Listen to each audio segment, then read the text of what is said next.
नमस्कार, हमारे YouTube channel Devansh vocational institute में आप सभी का स्वागत है। आइए आज हम बात करेंगे ऑब्जेक्टिव सॉल्व क्वेश्चन आंसर्स की। पेपर होगा फिजिकल एजुकेशन एंड योगा। तो आइए वीडियो शुरू करते हैं।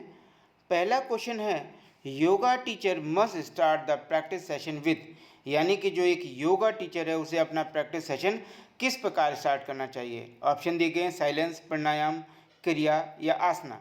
ऑप्शन सही आंसर होगा आसना, कि एक जो योगा टीचर है उसे अपने आसन के द्वारा प्रैक्टिस सेशन स्टार्ट करना चाहिए।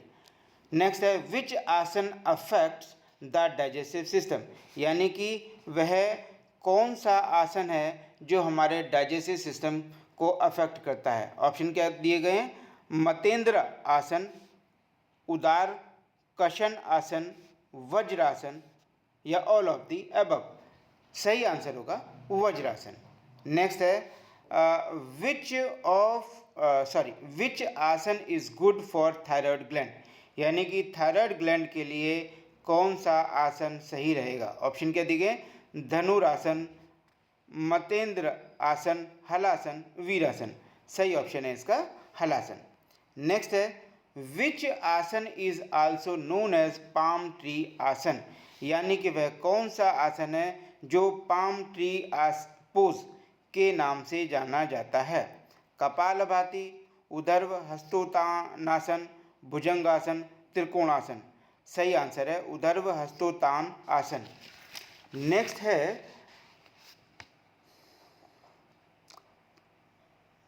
प्रिकॉशन रिगार्डिंग योगा आसन इज, यानी कि जब हम योग के आसन करते हैं तो उसमें क्या क्या सावधानियां रखनी चाहिए।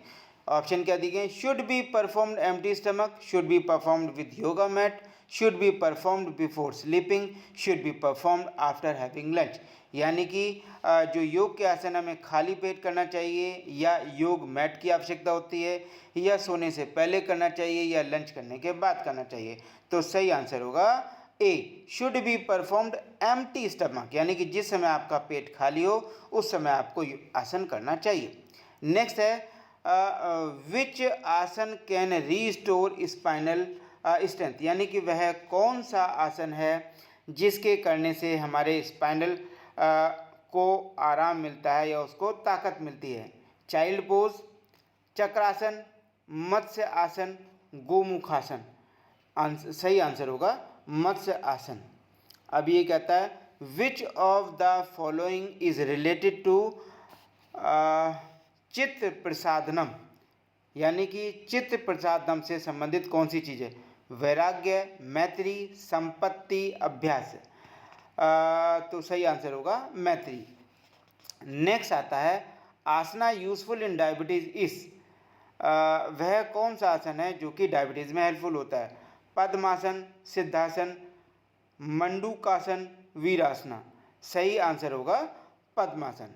नेक्स्ट आता है, how many asanas are described in Gheranda Samhita, यानी कि घेरंड संहिता में लगभग कितने आसनों को बारे में बताया गया। तो सही आंसर है 32। नेक्स्ट आता है, which asana is helpful in maintaining normal blood pressure, यानी कि वह कौन सा आसन है जो कि नॉर्मल ब्लड प्रेशर को मेंटेन करने के लिए सही होता है। ऑप्शन क्या दिए गए, शवासन, पद्मासन, शीर्षासन, शलभासन। तो सही आंसर होगा इसका शवासन। नेक्स्ट आता है, धनुरासन, मत्स्येंद्रासन, शलभासन, सूर्य नमस्कार आर हेल्पफुल इन, यानी कि ये सभी किसमें हेल्पफुल होते हैं, स्टमक पेन, अस्थमा, डायबिटीज़ या कैंसर। तो ये सभी आसन डायबिटीज़ की बीमारी के लिए हेल्पफुल होते हैं। नेक्स्ट आता है, over time many new postures have been added to the original compendium of asanas that yoga started with to incorporate modern day fitness requirements. How many classic asanas were enlisted in the initial text? Basically कहना क्या चाह रहा है, एक बार दोबारा देख लेते हैं।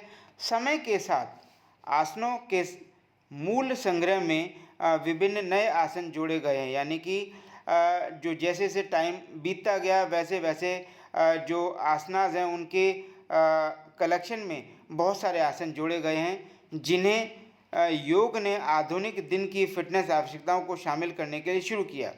तो प्रारंभिक ग्रंथों में जो शुरू की जो हमारे ग्रंथ हैं उनमें कितने प्रतिष्ठित आसनों को सूचीबद्ध किया गया है, लिस्टेड किया गया है?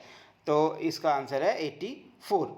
नेक्स्ट आता है surya namaskar is considered to be a complete exercise for the body and has often been cited as a combination of asanas that helps in stretching almost all the major muscles. How many different asanas does सूर्य नमस्कार comprises of? क्या कहना चाह रहा है? सूर्य नमस्कार को शरीर के लिए एक संपूर्ण व्यायाम माना गया है तथा इसे सामान्यतः आसनों के संयोजन के रूप में उद्धृत किया गया है जो लगभग सभी प्रमुख मांसपेशियों के खिंचाव में सहायता करता है। तो सूर्य नमस्कार में कितने अलग अलग आसन सम्मिलित होते हैं या मिलकर बने होते हैं? तो सूर्य नमस्कार में कितने आसन होते हैं? लगभग 7। यानी कि सूर्य नमस्कार अपना एक अकेला ऐसा आसन है जिसको यदि आप कर लेते हैं तो उसमें लगभग 7 आसन आप कर लेते हैं।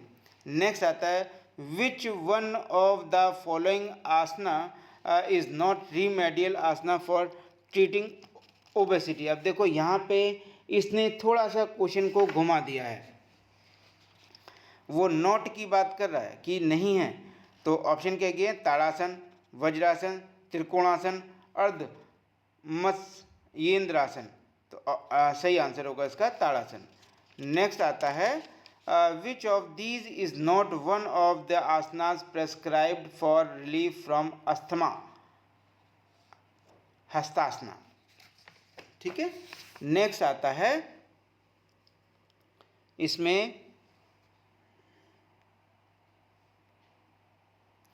Which of the following award is given to recognize outstanding achievement in national sports? Sports से रिलेटेड ऑप्शन क्या दिया? पद्मश्री, परमवीर चक्र, अशोक चक्र, अर्जुन अवार्ड। स्पोर्ट्स के लिए आता है बेसिकली अर्जुन अवार्ड। तो आंसर क्या होगा? अर्जुन अवार्ड। नेक्स्ट आता है Vallam Kali is a traditional boat race of Goa. Option क्या दिया? कर्नाटका, केरला, तमिलनाडु, गोवा। सही आंसर होगा इसका केरला। नेक्स्ट आता है the Dronacharya award is given to, यानी कि जो द्रोणाचार्य अवार्ड है वो किसको दिया जाता है? कोचेस को, स्पोर्ट्स पर्सन को, स्पोर्ट्स मैगजीन को, स्पोर्ट्स राइटर को। तो ये दिया जाता है कोचेस को, यानी कि जो ट्रेनर्स होते हैं उनको दिया जाता है। En passant is related to which game? Billiard, snooker, carrom and chess. तो सही आंसर होगा चेस। अब नेक्स्ट आता है how many times should aerobics be performed in a week? यानी कि एक हफ्ते में एरोबिक्स को लगभग कितनी बार करना चाहिए? 3 से 4 बार। नेक्स्ट आता है warm up activities for aerobics should be how many minutes? यानी कि जब हम एरोबिक करते हैं तो हमें अपनी बॉडी को वार्म अप करना होता है, तो कितनी देर करना चाहिए? 3 से 4 मिनट। जो सही आंसर होगा 3 से 4 मिनट। Next 5 to 10 minutes. जो ऑप्शन दिए गए 1 to 3, 3 to 5, 5 to 10 and 20 to 30। तो सही आंसर होगा इसका 5 to 10 मिनट्स। नेक्स्ट आता है aerobic movement that involve large muscle groups used in a continuous rhythmic activity are called what? Option दिए गए low impact aerobic, high impact, dance, medium impact. तो सही आंसर होगा इसमें लो इम्पैक्ट एरोबिक। नेक्स्ट आता है व्हाट इज जुम्बा फिटनेस? यानी कि जो जुम्बा फिटनेस है वो क्या है? Latin inspired dance fitness program, Spanish inspired fitness program, Latin inspired kick boxing program, Spanish inspired CrossFit program. तो सही आंसर होगा Latin inspired dance fitness program. Next आता है हु कैन एन्जॉय जुम्बा? यानी कि जुम्बा को कौन एन्जॉय कर सकता है? The young, the old, everyone, little child. सही आंसर होगा एवरीवन। जुम्बा को प्रत्येक व्यक्ति एंजॉय कर सकता है। नेक्स्ट आता है how was Zumba created and by whom? यानी कि जो जुम्बा है वो कैसे क्रिएट हुआ और किसके द्वारा? सही आंसर होगा by accident, Alberto Perez. Next आता है where did the creator of Zumba go to begin his business? Option क्या दिया है? Seattle, New York, Los Angeles, Florida. तो आंसर होगा फ्लोरिडा। नेक्स्ट आता है how many calories can you burn in an hour with Zumba, यानी कि Zumba में 1 घंटे में आप लगभग कितनी कैलोरीज को बर्न कर सकते हैं, तो आंसर आता है 650। नेक्स्ट आता है नेम 2 टाइप्स ऑफ जुम्बा, यानी कि कोई से भी 2 जुम्बा के प्रकार को बताइए। Fitness and toning, fitness and stretching, fitness and pilates, fitness and yoga. सही आंसर है फिटनेस एंड टोनिंग। नेक्स्ट आता है what does a typical Zumba class consist of. Option क्या दिए, warm up, high cardio dance, dance some more, stretching, high cardio dance, cool down, warm up, stretching, cool down, या warm up, high cardio dance and cool down. तो सही answer होगा D, warm up, high cardio dance and cool down. तो आज के लिए बस इतना ही। नेक्स्ट वीडियो में हम फिर हाजिर होंगे, तब तक के लिए नमस्कार।